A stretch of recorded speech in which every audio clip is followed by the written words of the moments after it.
Hello dear student, हमारे सच्चिदानंद learning channel में आप सभी विद्यार्थियों का स्वागत है। आइए इस वीडियो में हम लोग जिक्र करते हैं अर्धवार्षिक परीक्षा विज्ञान जो विषय हुआ है half paper class 9th UP board का। ये पूर्णांक आपका 70 नंबर का है, साइंस का ये सब्जेक्ट है, टाइम दिया है और ये 2 खंडों में प्रश्न बटा है। ये जो खंड अ है ये बहुविकल्पी मल्टीपल चॉइस क्वेश्चन है, OMR बेस्ड है, और दूसरा खंड ब जो आपको मिलेगा वो डिस्क्रिप्टिव टाइप का वर्णनात्मक है। तो देखिए कैसे प्रश्न आए हुए हैं और इन प्रश्नों को समझ लेने पर आपके प्रिपरेशन में काफ़ी हेल्प मिलेगा। देखिए खंड अ आपका 20 मार्क का एक नंबर के क्वेश्चन, बहुविकल्पी प्रश्न। प्रोकैरियोटिक कोशिका पाई जाती है। देखिए 4 विकल्प हमारे सामने है। प्रोकैरियोटिक जो कोशिका होती है इसमें से ग वाला विकल्प आपका राइट हो जाएगा। ये जीवाणु एवं नीलहरित शैवालों में पाई जाती है प्रोकैरियोटिक कोशिकाएं। और दूसरा देखिए जाइलम का संवहन होता है। जल का संवहन पूछ रहा है। देखिए 2 चीज़ें होती है, एक जाइलम होता है और दूसरा फ्लोएम होता है। जो खाद्य पदार्थ होते हैं वो फ्लोएम द्वारा उनका रेगुलेशन होता है, फ्लोएम में बनते हैं, और जो जल का संवहन होता है वो जाइलम द्वारा संवहन होता है। क वाला विकल्प आपका राइट हो जाएगा। तीसरा पूछा है कि नमक का जलीय विलयन होता है। तो नमक का जो जलीय विलयन होगा वो समांगी मिश्रण कहलाता है। समांगी मिश्रण के अंतर्गत है, ख वाला राइट हो जाएगा। चौथा है देखिए वाहनों में लगे जो ओडोमीटर होता है, ओडोमीटर यानी कि ये दूरी मापता है, हर एक वाहन में लगा होता है, ख वाला राइट हो जाएगा। पाचक थैली लाइसोसोम को कहा जाता है, ख वाला राइट हो जाएगा। वेग परिवर्तन की दर को त्वरण कहा जाता है, क वाला इसमें राइट हो जाएगा। हर्टज मात्रक है, हर्टज आवृत्ति का मात्रक होता है, ग वाला इसमें राइट हो जाएगा। ये पेपर आपका इस तरह से सेल शब्द, सेल माने कोशिका, कोशिका की जो खोज होती है, कोशिका वो रॉबर्ट हुक ने दिया था, कोशिका की खोज रॉबर्ट हुक ने दिया था, ख वाला राइट। 9th क्वेश्चन देखिए किसी ठोस पदार्थ का सीधे गैसीय अवस्था में बदलना वो ऊर्ध्वपातन क्रिया कहलाती है, जैसे कपूर इत्यादि होता है। अब 10वां प्रश्न यहाँ से चेक करिए। 10वां प्रश्न शुष्क बर्फ है तो ठोस कार्बन डाइऑक्साइड ही शुष्क बर्फ कहलाती है, एक ख वाला राइट है। कमरे के ताप पर कौन सा द्रव धातु है? वो होता है पारा। पारा जो है ना ये द्रव भी होता है और ये धातु तो है ही। क्वेश्चन आगे बढ़े हैं। 12वां क्वेश्चन कोशिका का ऊर्जा घर पावर हाउस माइटोकॉन्ड्रिया को कहा जाता है, ख वाला राइट हो जाएगा। सदिश राशि देखिए 4 विकल्प है। सदिश राशि बल सदिश राशि के अंतर्गत आता है। और 14 देखिए क्वेश्चन ए एफ और एम द्रव्यमान है, ये क्या है? त्वरण है, तो एफ बराबर एम ए होता है। न्यूटन का ये दूसरा नियम है, बल बराबर द्रव्यमान गुणे गुरुत्वीय त्वरण। ये ख वाला आपका राइट हो जाएगा। इसके बाद 15 देखें। पृथ्वी पर किसी ऊंचाई से यदि कोई पिंड गिर रहा है तो पृथ्वी और ये जो पत्थर दोनों एक दूसरे को क्या करेंगे? अट्रैक्ट करते हैं, अट्रैक्टिव फोर्स लगाते हैं, ग वाला राइट हो जाएगा। गुरुत्वाकर्षण नियतांक का मात्रक होता है। जब आप फार्मूला में सेट करेंगे तो गुरुत्वाकर्षण का नियतांक का जो मात्रक होगा न्यूटन मीटर स्क्वायर पर किग्रा स्क्वायर हो जाएगा, ख वाला आपका राइट हो जाएगा। जमने की प्रक्रिया में क्या होता है कि अंतराणविक जो अवकाश होते हैं वो कम हो जाते हैं, एक ग वाला आपका राइट हो जाएगा। 18 देखिए 18 में क्या है? गैस द्रव्य का वह अवस्था है जिसमें, अब यहाँ पर गैसों का आकार और आयतन दोनों अनिश्चित होता है, ये ग वाला आपका राइट हो जाएगा। आयतन और आकार दोनों अनिश्चित। अब 19 देखें। वाष्पीकरण की प्रक्रिया किन कारकों पर निर्भर करती है? जी हाँ, वाष्पन की जो प्रक्रिया है तापमान पर भी निर्भर करेगा, आर्द्रता पर भी निर्भर करेगा, आपका पृष्ठ सतह कैसा है, सभी वाला विकल्प इसमें राइट हो जाएगा। 20वां देखिए कणों के मध्य सबसे कम स्थान होता है, तो ठोस के कणों के मध्य सबसे कम स्थान होता है, ग वाला राइट होगा। अब देखिए यहाँ से जो वर्णनात्मक खंड व वर्णनात्मक है उसमें उपखंड क है, यानी कि आपके भौतिक से क्वेश्चन आया हुआ है इस पेपर में। गुरुत्वाकर्षण का सार्वत्रिक नियम क्या है? देखिए कोई भी पदार्थ होता है, पदार्थ का जो भी कण होता है, पदार्थ के प्रत्येक कण एक दूसरे को फोर्स लगाते हैं, एक दूसरे को आकर्षित करते हैं। तो पदार्थ के किन्हीं 2 कणों के बीच आकर्षण बल लगता है, तो जो लगने वाला आकर्षण बल है पदार्थ के कणों के द्रव्यमानों के गुणनफल के अनुक्रमानुपाती होता है तथा कणों के बीच की दूरी के वर्ग के व्युत्क्रमानुपाती होता है। एफ बराबर क्या होता है? जी गुरुत्वाकर्षण नियतांक है, एफ बराबर जी m1 इंटू m2 बटे r स्क्वायर कर देंगे, करेक्ट। ये जो है सार्वत्रिक गुरुत्वाकर्षण का नियम है। और उसका इम्पोर्टेंस की बात आएगी तो यह क्या करता है? सूर्य के चारों तरफ ग्रहों की गति को दर्शाता है। और यदि इसका मात्रक पूछेगा तो वो जो फार्मूला है बराबर जी m1 इंटू m2 बटे r स्क्वायर। अब इसके आधार पे इसका मात्रक आप निकाल लेंगे। इसका मात्रक हो जाएगा न्यूटन मीटर स्क्वायर पर किग्रा स्क्वायर। अब अगला क्वेश्चन क्या है कि न्यूटन के गतिविषय का तीसरा नियम, तृतीय नियम को उदाहरण सहित ये आया हुआ है 4 मार्क का। देखिए न्यूटन के गतिविषय का तीसरा नियम यही होता है कि यदि दो पिंड है या दो वस्तुएं हैं तो एक दूसरे पर क्रिया प्रतिक्रिया बल लगाती है, यानी कि एक वस्तु दूसरे पर जितना फोर्स लगाएगी दूसरी वस्तु भी पहले वस्तु पर उतना ही फोर्स लगाती है, जस्ट उसके विपरीत दिशा में। प्रत्येक क्रिया की यानी कि एक प्रतिक्रिया बल होती है। जैसे हम लोग पृथ्वी पर चलते हैं ना, तो पैरों से जितना हम पृथ्वी पर फोर्स लगा रहे हैं पृथ्वी भी हमें आगे की तरफ ढकेलती है। यही उदाहरण है कि जैसे रॉकेट का वायुमंडल में चलना, रॉकेट जितना धुआं पीछे फेंकता है उतना धुआं उसको आगे की तरफ ले जाता है। तमाम ये उदाहरण है, नाव से कूदना, ये सभी न्यूटन का तृतीय नियम को बताते हैं, न्यूटन की गतिविषय का तीसरा नियम। अब यहाँ से तीसरा प्रश्न है, कुछ कारण पूछा जा रहा है क वाला। देखिए हथौड़े के हत्थे को पृथ्वी पर ऊर्ध्वाधर पर रखने से हथौड़ा हत्थे से कस जाता है, तो इसका मेन रीजन वही है, जड़त्व मेन फोर्स काम करता है। जैसे क्या होता है कि जब पीटा जाता है तो हथौड़ा और उस हथौड़े का जो हत्था है जिसको बेट कहते हैं, दोनों गतिमान की अवस्था में होते हैं, लेकिन हथौड़ा का जो हत्था होता है, हत्था वो पृथ्वी के कांटेक्ट में आते ही वो अस्थायी रहना चाहता है, नियत होना चाहता है, जबकि जो हत्था होता है वो चलता रहता है जड़त्व के कारण। इसीलिए जब गतिमान रहता है जो उसमें हथौड़ा है वो गतिमान की वजह से नीचे आकर के बेट में या हत्थे में फिट हो जाता है। उसी प्रकार ये देखिए चलती गाड़ी के अचानक रुकने पर उसमें बैठे यात्री आगे की ओर झुक जाते हैं, क्यों? क्योंकि हम लोग जानते हैं कि जब बस चलती है तो उसमें जो यात्री बैठे होते हैं, यात्री के जो कमर के नीचे वाला पोर्शन होता है, भाग होता है, वो बस के संपर्क में अर्थात अस्थायी रहना चाहता है, जबकि कमर के ऊपर का जो पोर्शन होता है वायु में ये गतिशील होता है और जड़त्व बल के कारण जैसे ही कोई ब्रेक लगता है तो वो चूँकि ऊपरी पोर्शन गति की अवस्था में रहना चाहता है जड़त्व के कारण, तो वो अचानक ब्रेक लगने पर आगे की तरफ आदमी झुक जाता है। ये इसका एग्जाम्पल है। आगे देखिए जो क्वेश्चन पूछा जरा, चाल तथा वेग में अंतर पूछा जरा। चाल और वेग, चाल क्या है? किसी वस्तु द्वारा प्रति एकांक समय में चली गई दूरी को क्या कहते हैं? चाल कहते हैं। और जबकि वेग क्या होता है? किसी वस्तु द्वारा प्रति एकांक समय में उसका जो विस्थापन होता है, प्रति एकांक समय में तय की गई दूरी यानी विस्थापन वेग कहलाती है। दोनों का मात्रक मीटर प्रति सेकेंड ही होता है। आगे देखिए पूछा रहा है संवेग संरक्षण का नियम बताइए।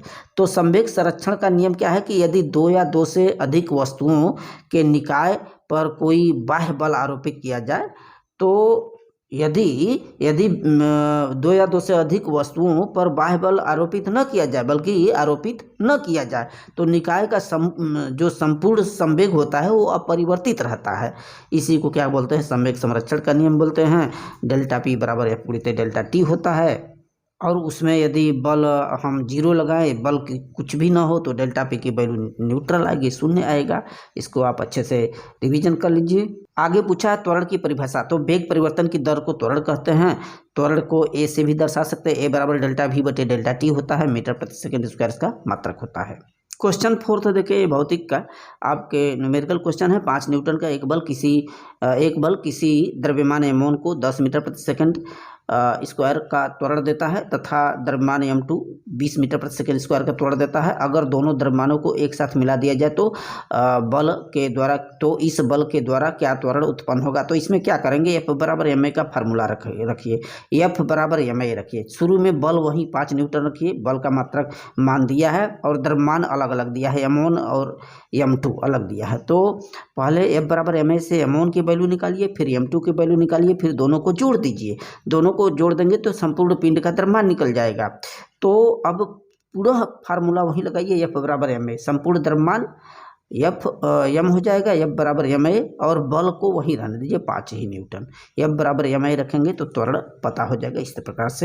इस प्रकार से देखिए यहाँ पर हमने सॉल्व किया है। आप F बराबर ma रखेंगे, m1 की वैल्यू रखेंगे, इक्वेशन 1 हो जाएगा। पुनः F बराबर ma रखेंगे, m2 की वैल्यू निकल जाएगा, m2 बराबर 5/20 हो जाएगा, काटेंगे 1/4 आएगा। अब दोनों को चूंकि कह रहा कि संपूर्ण द्रव्यमान, तो दोनों को जोड़ दीजिए, 3/4 आएगा। पुनः F बराबर ma लगाइए, लगा करके a की वैल्यू निकाल लीजिए, भाग दे करके 6.67 मीटर प्रति सेकंड स्क्वायर आएगा।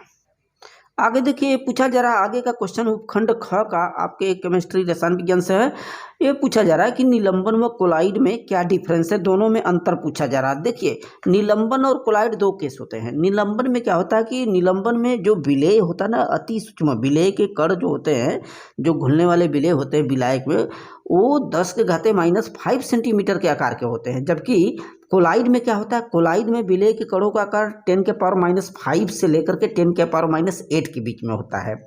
और ये निलंबन को क्या करते हैं, इसको साधारण फिल्टर पेपर से आप छान करके विलेय और विलायक को अलग कर सकते हैं, लेकिन कोलाइड में ऐसा नहीं होता है। ये आप डिफरेंस है। आगे पूछ रहा है ख का यौगिक व मिश्रण में अंतर पूछ रहा है। तो आप एक तरफ यौगिक लिखेंगे, दूसरी तरफ मिश्रण लिखेंगे। यौगिक में दिखाएंगे कि यौगिक में जो उसमें उपस्थित परमाणु होते हैं या परमाणु के कण होते हैं, एक निश्चित संख्या में संयोग करते हैं। जबकि मिश्रण में क्या होता है, मिश्रण में किन्हीं दो पदार्थों को किसी भी अनुपात में मिलाने से बनता है मिश्रण। और सेकेंडली ये कि जो यौगिक होता है, यौगिक का रासायनिक संगठन निश्चित होता है, जबकि मिश्रण में आप चलेंगे तो मिश्रण का संगठन निश्चित नहीं होता है, आगे पीछे हो सकता है। तो ये दोनों में डिफरेंस है। आगे क्वेश्चन पूछा कि टिंडल प्रभाव क्या है। देखिए कोलाइडी जो विलयन होते हैं, कोलाइडी विलयन में जब हम प्रकाश को गुजारते हैं, उसमें से प्रकाश किरणों को, तो प्रकाश कोलाइडी कणों के कारण प्रकाश का जो मार्ग होता है वो दिखाई देने लगता है कि हाँ अरे ऐसे, यानी कि एक शंकु जैसी एक शेप वहाँ पे आपको दिखती हुई प्रतीत होती है। अर्थात हम कह सकते हैं कि प्रकाश किरण का जो पथ होता है वो दिखाई देने लगता है। यह जो परिघटना है टिंडल प्रभाव कहलाता है। आगे देखिए पूछा है कि पदार्थ के कणों की क्या विशेषताएं होती हैं। देखिए जो पदार्थ होता है, पदार्थ के जो कण होते हैं उनके बीच रिक्त स्थान पाया जाता है। प्रत्येक पदार्थ के कणों के बीच रिक्त स्थान कुछ न कुछ तो होता ही है। और पदार्थ के कण बहुत ही छोटे छोटे होते हैं। फिर पदार्थ के कण लगातार गति करते रहते हैं, एक दूसरे को आकर्षित भी करते हैं। आगे प्रश्न पूछा डाल्टन का परमाणु सिद्धांत बताइए। तो जो डाल्टन का परमाणु सिद्धांत है, वैज्ञानिक डाल्टन ने 1808 में दिया था। उनके सिद्धांत के अनुसार क्या होता है कि पदार्थ अति सूक्ष्म छोटे छोटे कणों से मिलकर के बना होता है, जिसे परमाणु कहते हैं। परमाणु को विभाजित नहीं कर सकते, परमाणु अविभाज्य होते हैं। ठीक, अविभाज्य कणों से मिलकर के बने होते हैं और एक ही तत्व के जो सभी परमाणु होते हैं एक जैसे होते हैं, समान गुणधर्म और समान द्रव्यमान वाले होते हैं। आगे पूछ रहा है कि वाष्पन या वाष्पीकरण क्या है और कौन कौन से कारक हैं जो वाष्पन को प्रभावित करते हैं, वाष्पन की दर को। तो देखिए वाष्पन क्या होता है, जब क्या होता है कि द्रव के जब द्रव की सतह को छोड़ करके हवा में ऊपर उड़ने लगते हैं, तो यह जो प्रक्रिया होती है वाष्पन कहलाती है, वाष्पन। तथा इस प्रक्रिया को वाष्पीकरण कहते हैं। और वाष्पन को प्रभावित करने वाले तमाम कारक होते हैं, जैसे तापमान की, वातावरण का तापमान कैसा है, आर्द्रता कितनी, नमी है, और विलयन का क्षेत्र कैसा है, हवा की गति है कि नहीं है, तरलता का प्रकार है, दबाव है, इन सब चीज़ों पर जो वाष्पन होता है डिपेंड करता है।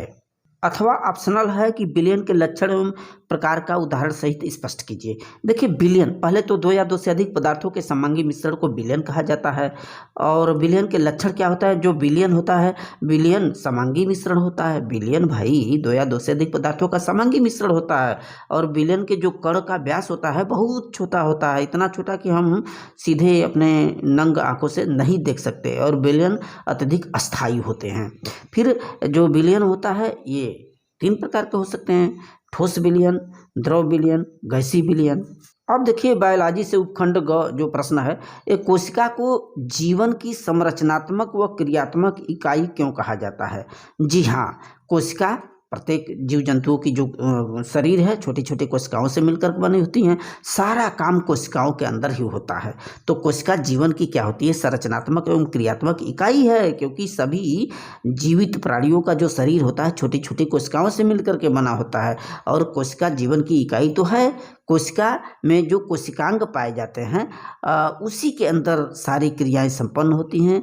इस तरह से हम कह सकते हैं कि कोशिकाएं जीवन की समस्त क्रियाओं को संपन्न कराती हैं। जैसे श्वसन का काम हो रहा है, उत्सर्जन का काम होता है, परिवहन, रक्त का कार्य होता है, रक्त परिवहन का, प्रजनन का, समस्त ये कार्य क्रियाकलाप हमारे कोशिकाओं के द्वारा ही संपन्न किए जाते हैं।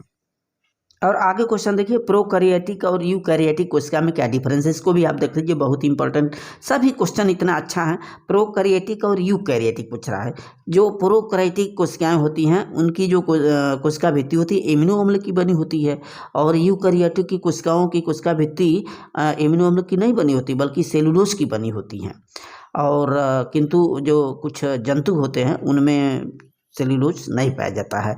और सेकेंडली ये है कि जो प्रोकैरियोटिक कोशिकाएं होती है उसमें गाल्जिकाय अनुपस्थित होता है, और यूकैरियोटिक कोशिकाओं में गाल्जिकाय क्या होता है, पाया जाता है। आगे बता सकते हैं कि जो प्रोकैरियोटिक कोशिका होती है उसमें माइटोकॉन्ड्रिया नहीं पाई जाती, यूकैरियोटिक कोशिकाओं में माइटोकॉन्ड्रिया उपस्थित होती है, और प्रोकैरियोटिक कोशिका में जो लाइसोसोम होता है अनुपस्थित होता है, यूकैरियोटिक कोशिका में लाइसोसोम पाया जाता है।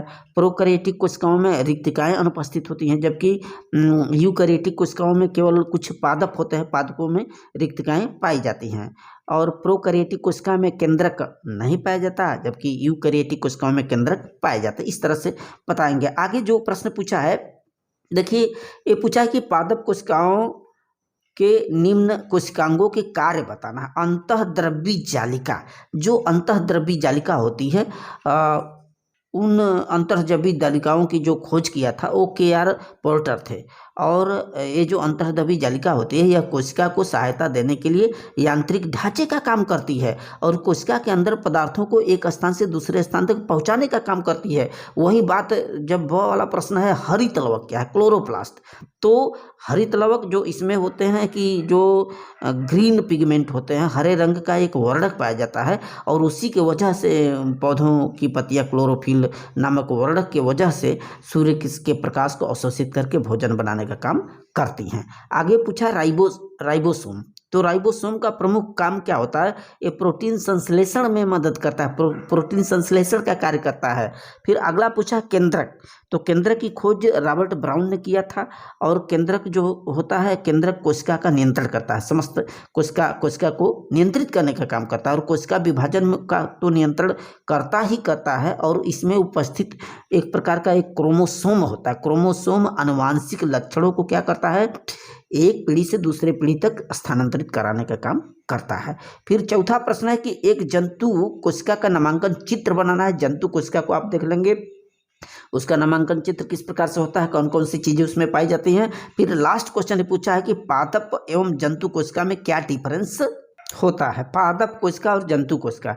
जब पादप कोशिका की बात आएगी तो देखिए पादप कोशिकाएं जंतु कोशिकाओं से बड़ी होती हैं आकार में, जबकि जो जंतु कोशिकाओं का आकार होता है वो अपेक्षाकृत छोटा होता है। और जो पादप कोशिकाओं में एक प्लाज्मा झिल्ली पाई जाती है। प्लाज्मा झिल्ली जो है सेलुलोस की सुदृढ़ कोशिका भित्ति द्वारा चारों ओर से घिरी होती है, जो पादप कोशिकाएं होती हैं। लेकिन जंतु कोशिका में कोई कोशिका भित्ति नहीं पाई जाती, और पादप कोशिकाओं में लवक उपस्थित होते हैं। जबकि जंतु कोशिका की बात करेंगे तो उसमें एक यूगुलिना होता है जो कि कुछ लवक उत्पन्न कर सकता है, उसके सिवाय नहीं। और पादप कोशिकाओं में क्या होता है कि जो ये रिक्तिका रस होता है पादप कोशिकाओं के अंतर्गत पाया जाता है, वो अस्थायी और केंद्रीय रस रिक्तिका रस होते हैं।